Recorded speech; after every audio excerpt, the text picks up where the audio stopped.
Hello, and welcome to another exciting episode of your most educative and informative TV show on New World TV, The Daily Trend. The Daily Trend is a panel TV show that hosts a group of outspoken discussants who come together to share their experiences and ideas on issues that trend in our everyday lives. Today in the studio with me, I have Pascal and Enoch, and we're going to discuss governance. And the governance, we're going to look at elections, and then we'll look at decentralization. Please don't go away. We'll be right back after the break.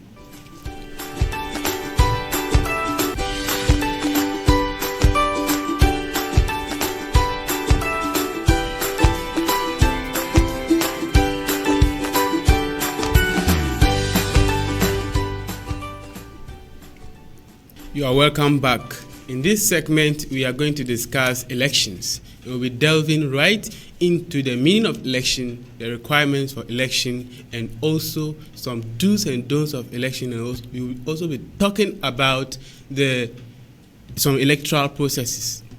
So, right away, you're welcome, guys. Thank you very much, Enoch. So, when you say election, what's the meaning of election? Well, election, we can simply put it the process of electing or selecting some individuals to perform administrative functions or duties. We can simply put it that way. That's according to me. Yeah, so as my colleague said, election basically is, there are all the processes and procedures that are put in place to arrive at who a mandate is given to discharge administrative or political duties within a group or within a country. Okay. Me, myself, I can also say that election is choosing or selecting an individual or a group of persons to lead a particular group to attain a particular objective or to drive them into their goals and development targets. Yeah, so what are some of the requirements? Because before election has to take place, we have the voters and also the person to be voted for. So, taking the voter, what is required of him so that he will be qualified to vote? Okay. First of all, the voter must be a native of that country. Let's say must be a citizen of that country, and then have to obtain the adult or universal adult suffrage age. That is 18, but it differs in other countries. Yeah, even yes. It depends on the constitutional age yes, of the nation. depending on the constitution. So, but when you say a native of a country, what exactly do you mean? So, for example, if I'm Ghanaian and I go to Togo and I naturalize, does that make me a native of Togo? And do I have the right to vote if there's an election, let's say a national election? Okay, we have so many ways of becoming a citizen. Okay, sometimes you can naturalize to become a citizen, but in this case, a native is a naturally. So you have to be born in that country. Okay. It's not necessarily that you have to be born in that country before you can vote. When you naturalize, you can still vote in that country. Okay, so first you have to be a native of the person or a citizen of the country or a native of the country before you can vote. I think another factor is that you will have to be a registered voter before you can vote. That's one thing. So you have to go through all registration processes, and that at the end of the day you attain an ID card that will make you a valid a voter. Okay, and also I also think not just meeting the age requirement, but you should be of sound mind, because the mad people cannot vote, of or course. people who are not mentally sound. In some other countries, prisoners are not allowed to vote. Some other countries, prisoners are not allowed to vote. So it differs from country to country. So okay, so quickly, what are some of the do's and don'ts in elections? After this, we will try to see some of the electoral processes a voter must go through before he before the whole process of voting is done. But let's look at some of the do's and don'ts of election. Of course, when we talk about do's and don'ts, what it means is that a voter who is eligible to vote should not try to do double voting. Every individual has a right to vote once you have gone through the registration processes. But the first don't is not to double vote or to try to double vote. That's cheating, and it's punishable by law throughout the world. Okay. Also, you are not allowed or permitted to send fake ID cards to the police station. Some people, in attempt to vote twice, they go to extra mile to create ID cards for themselves. That's impersonation, right? Yes. Impersonation. Or some also use ghost names. Okay. Just to create ID cards to go. You are not supposed to send fake ID cards to the police station. But I think another thing is you cannot delegate someone to vote for you. It's in rare cases that happens. But especially with national elections, you cannot say, "Oh, I don't feel very well, so my child or my friend should go and vote for me." No. You have the right to vote once you have registered and you have sound mind. Yeah. But it is you yourself. But You will have to in go to the police. Africa, in Africa, we seems not to look at those things, because when it's time for election, some aged people are not able to vote. They just tell their either grandson or anyone close to them to do it on their behalf. No, I don't think I'm not sure if there's any democratic jurisdiction where a voter can delegate someone else to vote for him. As I said, I think it depends on the type of election it is. But if it's a national election, I'm not sure that thing happens. You will have to go yourself and be verified by the polling officers there. When you get there, there are also processes involved in verifying you. So when you get there and they realize it's not you, the first thing is you are already disqualified to vote. That's why they said no impersonation. Exactly. That requirement is very, very necessary. Because if you impersonate somebody, it is not good. The only thing they can do to help those aged people who cannot vote, maybe they can bring some vehicles to convey them to the polling station to cast their votes. But letting somebody to go and vote in your place, that one, it is not allowed. I think another don't is you don't coerce or try to compel people to go and vote. Voting is a human right.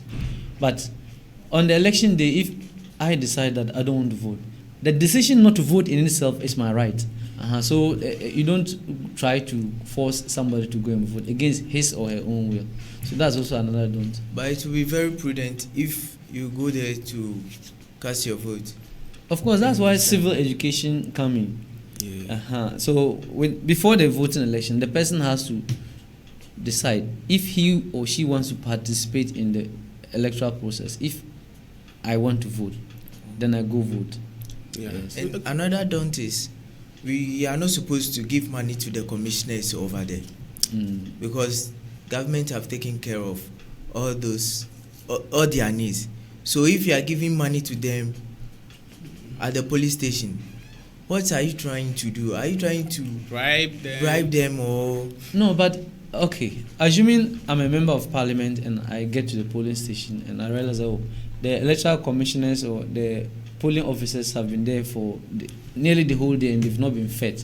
And I decided, out of my own volition, out of my own kindness, let me get something a bit for them. It cannot be considered a bribe. This is something that's done in public. No, you are not supposed to do that on election day. You are not supposed to go to the police station and give anybody food or money of that sort. Yeah. Because they have their supervisor who is taking care of all those things. So if you are giving them food or money, it can create some kind of conflict over there, because I don't know the party you belong to, and you are giving the person money or food. Okay, so quickly, let's look at some of the electoral processes voters go through before they cast their votes. So first of all, as I said earlier, you will have to be a registered voter. So as a registered voter, the first thing you need to do is you will have to go to the polling station. Okay. That's the first thing. After you get to the polling station, there are electoral officers. What happens is that you go with your ID card. And in rare cases that you may forget your ID card. But when you get to the polling station, there's a registered voter. So the polling officer will verify you. They open the voter where you have the photos of all registered voters. And so they go through the list and check if that is your face on the register. Yeah. Then they tick. And there's another register too with the list compilation, just the names. So they tick that you have 2 different officers. After that, the next thing that you will do is they'll direct you to somebody who has an indelible ink. But of course, the use of indelible ink usually is common in Africa. In the developed world, they don't really go through all those stress. Yeah. So you dip your finger into the indelible ink, and then you are issued with a ballot paper. Then you go, the next stage is after you have your ballot paper, you go to a screen, just you in privacy. Then you go through the list of those that are contesting. Then that's where the decision comes. You vote, you go home, and come back at the close of polls. Usually they announce, you come back for the counting. Yeah. I think that's basically what happens. Okay. So what are some of the aims? Some of the aims or the importance of elections? Election is very, very important in every nation, a democratic nation for that matter. Because once the populace are allowed to choose who to lead them, they become participants in any activity that is going on in the nation. Because I have voted for this person I think can lead me better or can drive us to the targeted level or lead us to the development or the goals that we all need. So it brings participation and is very active in. Yes, but when you talk about elections, what it means is that you have more than one group contesting or vying for a particular seat or a particular office. So it creates competition. And if it's a healthy competition, what it means is that there's an opposition. So which should check the person in charge, okay? So once there's a competition, at the end of the day, you vote and the one with the majority of votes wins. The other part that has not won serves as a watchdog over the presider. And I think it's very important. So it facilitates democracy. So we can also put it like election puts pressure on the ruling government to do better. Because if they don't do better, they are going to be changed in the next 4 or 5 years. Exactly. Oh. And I think it's one advantage. Yeah. So we can also say it helps to reduce corruption. Election. How does election help to reduce corruption? Since you are going to be changed, and then your actions, everybody is looking at your actions. We have the people watching you. Whatever you do, they are monitoring you. So if your government is very corrupt, I don't think they are going to elect you again. On the contrary, I think election actually increases the level of corruption, bribery and corruption. Really? What happens, especially in Africa, when there's going to be an election, what happens is that because each person is trying to take over from the other, they try to bribe so that they get more people to vote for them. So the discussion is getting very interesting, and before we continue, we'll just go for a quick break and we'll be right back.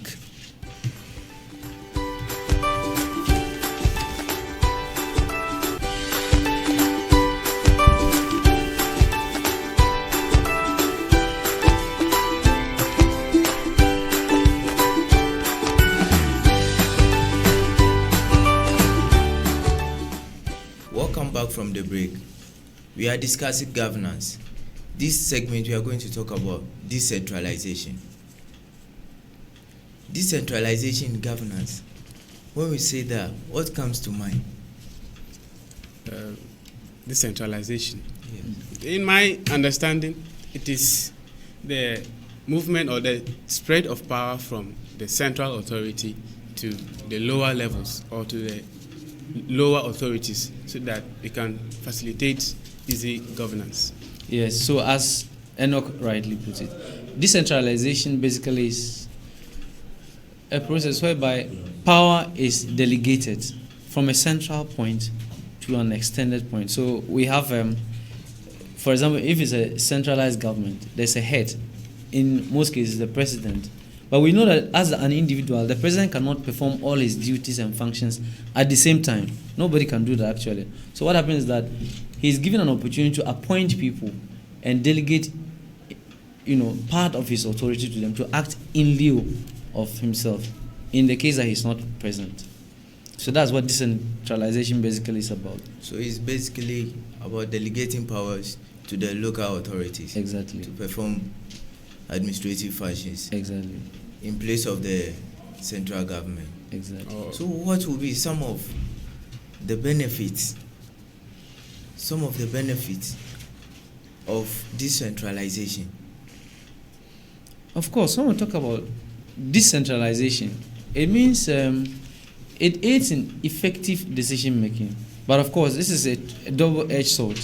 It can also have its own disadvantage, but it aids in effective decision making. So, for example, if it's an organization that the head has to sign a document to validate it, but the head is not around, but he has an assistant.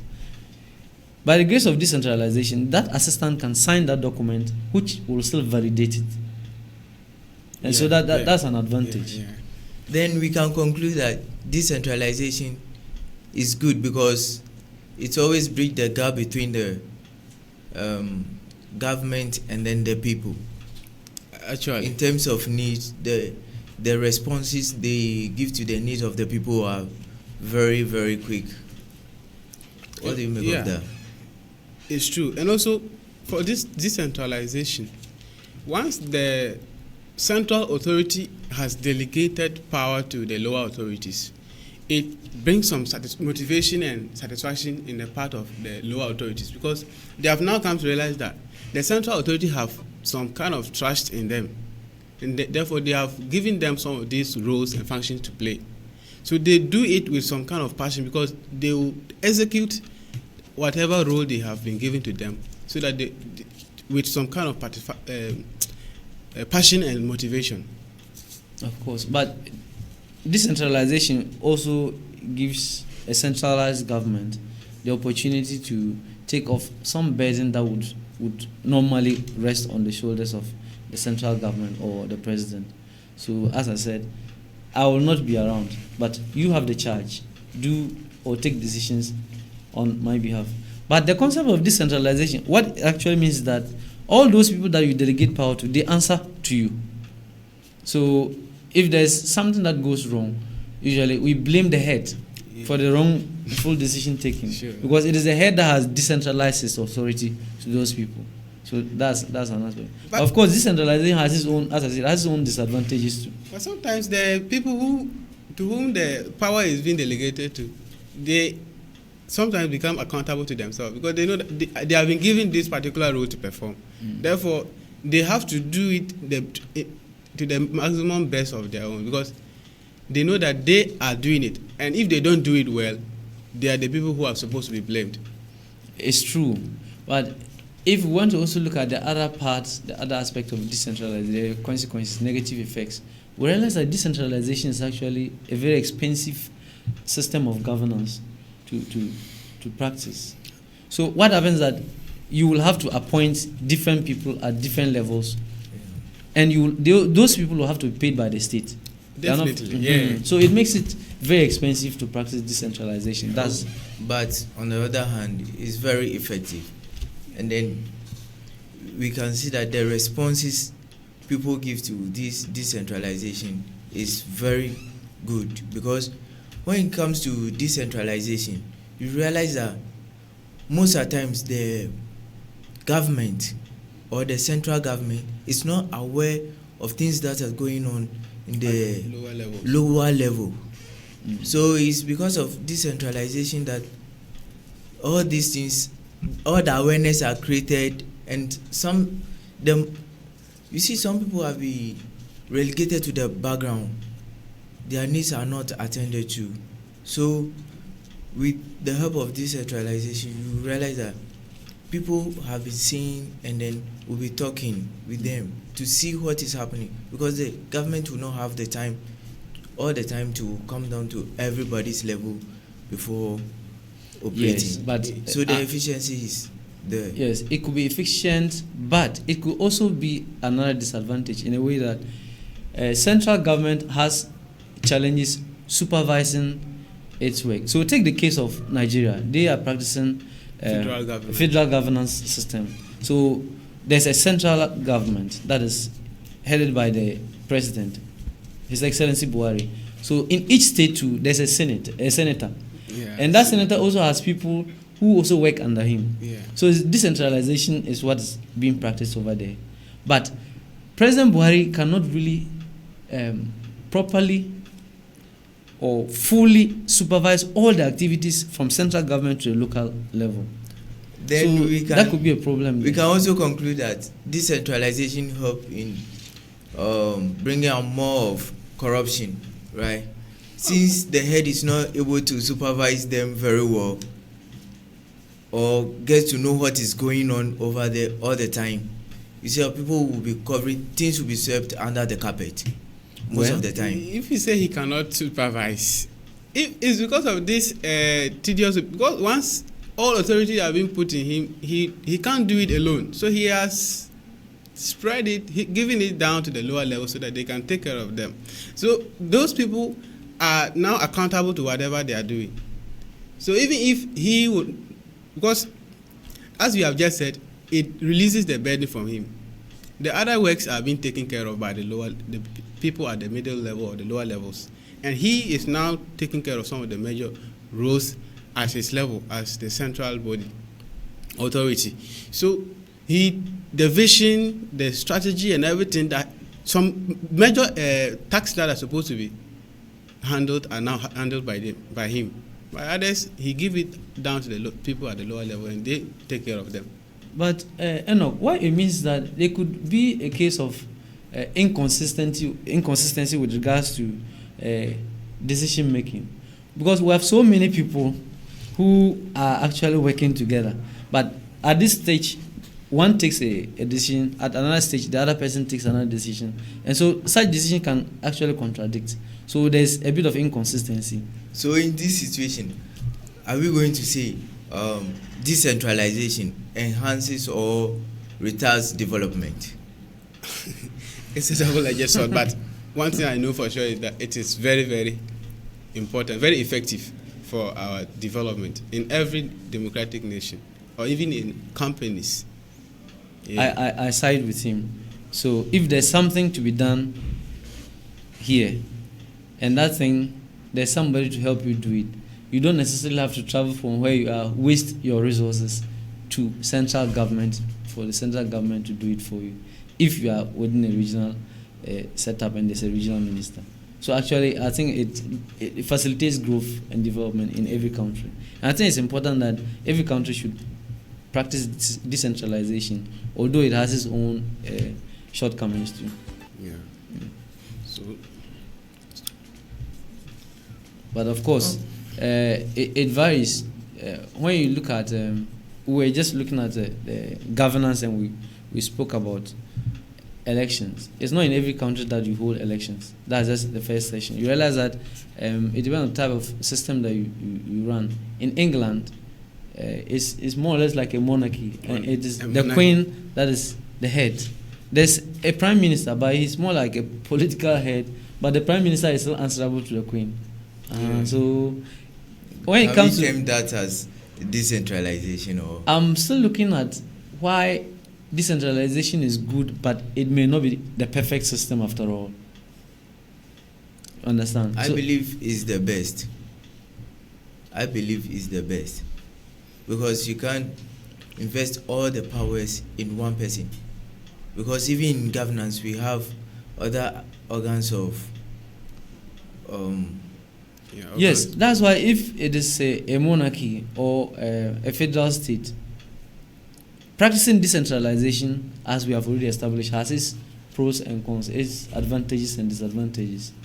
So it all depends on the angle from which you are speaking. So, simply put, we can say decentralization always eases the burdens on the top management. Exactly. That's though it is also somehow very costly. Yes. So you have to establish other offices.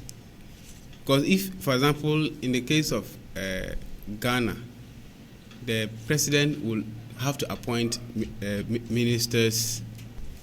Every region or municipality has its office and also run by a staff. So all this involves a lot and it's very costly. You get it. Yeah. It's really expensive. As I said, you have the president who is taken care of by the state, the vice president, then you have ministers, you have state ministers, then you have cabinet ministers, you have regional ministers, you have municipal chief executives, you have district chief executives, you have assembly members, and all those people are feeding on the national budget. And you can imagine how expensive it is. And another disadvantage is if you are practicing decentralization. Once I win, after the elections, once I win, I have to look for a way of creating jobs for those who supported me or helped me to rise to that level. So because of decentralization, I can create any office at any time and appoint people just to give them jobs. Although that's an advantage, but it comes with a cost on the state. And so that's where the challenge is. Okay. So I don't know, Enoch, would like to get your last words on first elections, and then we see what you have on decentralization. Yeah, election, it is all our right to vote. Every individual, as a citizen of a nation, has to exercise his franchise. You have to vote. You don't have to sit down and say, I wouldn't vote, because whether I vote or not, it has no effect on me. You have to vote. Make sure that the person that you think is more competent and is able to lead or drive you to the targeted goals and development of your country or society is being voted for by you. And it all starts with that. If you let others to vote for the person who is not more competent enough for you, at the end, everybody is going to suffer. So we all have to exercise our votes and do it in a more reasonable way so that there wouldn't be any violence and other things. Okay, so Pascal. Election is very important to our society. So I will urge all to get involved massively. Okay, viewers, it's been fantastic hanging out with you. I've been extensively educated through the topics that we've discussed. Remember, you can watch this episode and all other episodes through our social media handles. On Facebook, it's at The Daily Trend TDT, and on YouTube, it's The Daily Trend Playlist. Till we come your way again next time, stay tuned and goodbye.